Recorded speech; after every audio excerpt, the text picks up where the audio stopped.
Guys, আপনারা এই ভিডিওটি দেখছেন, এর মানে হচ্ছে আপনার স্ক্রিনে এরকম একটি নোটিফিকেশন শো করছে, আর না হয় আপনার স্ক্রিনের নিচেও অ্যাক্টিভেট উইন্ডোজ নামক এই ওয়াটারমার্কটি দেখা যাচ্ছে।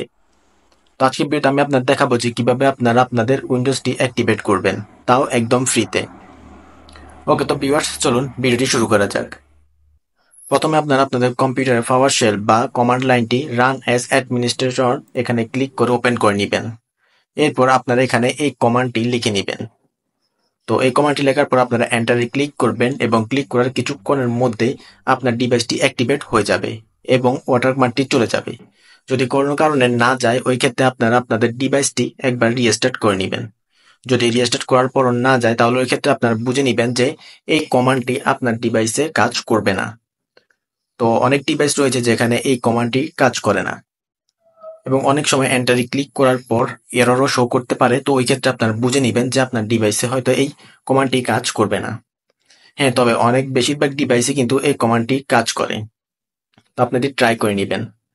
ওকে, যদিও এই কমান্ডটি শুধুমাত্র উইন্ডোজ 11 এর জন্যই, বাকি উইন্ডোজ 10 এটা কাজ করে কিনা ওইটা আমি ঠিক বলতে পারি না, কারণ এটি আমি ট্রাই করি নাই।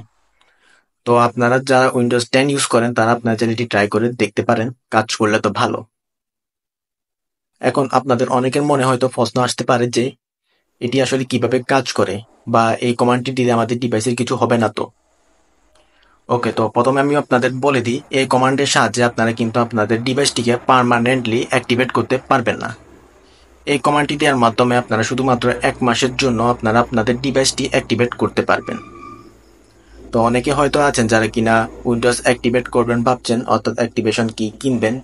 তো এই ক্ষেত্রে আপনারা চাইলে 1 মাস আগে, অর্থাৎ 1 মাসের জন্য আপনারা উইন্ডোজটি অ্যাক্টিভেট করে নিতে পারেন এবং পরবর্তীতে আপনারা টাকা খরচ করে উইন্ডোজ অ্যাক্টিভেট করতে পারেন। বা অনেকে আছেন যারা কিনা উইন্ডোজ কাস্টমাইজ করবেন ভাবছেন, কিন্তু অ্যাক্টিভেট না থাকায় কাস্টমাইজেশন করা যাচ্ছে না। ওই ক্ষেত্রে আপনারা এইভাবে অ্যাক্টিভেট করে আপনারা কাস্টমাইজেশন করে নিতে পারেন। বাকি যারা কিনা চাচ্ছেন যে পার্মানেন্টলি অ্যাক্টিভেট করবেন, তাদের জন্য আমি পরবর্তীতে প্রয়োজন ভিডিও আরেকটি বানিয়ে দিব। ওই ক্ষেত্রে আপনারা আমার ওই ভিডিওটি দেখলে আপনারা বুঝে যাবেন যে কিভাবে উইন্ডোজ অ্যাক্টিভেট করতে হয় পার্মানেন্টলি। ওকে, সো গাইস, ভিডিওটি যদি আপনাদের একটু কাজে আসে তাহলে অবশ্যই ভিডিওটি লাইক করবেন এবং চ্যানেলে নতুন হয়ে থাকলে অবশ্যই চ্যানেলটি সাবস্ক্রাইব করবেন। তো দেখা হচ্ছে অন্য আরেকটি ভিডিওতে।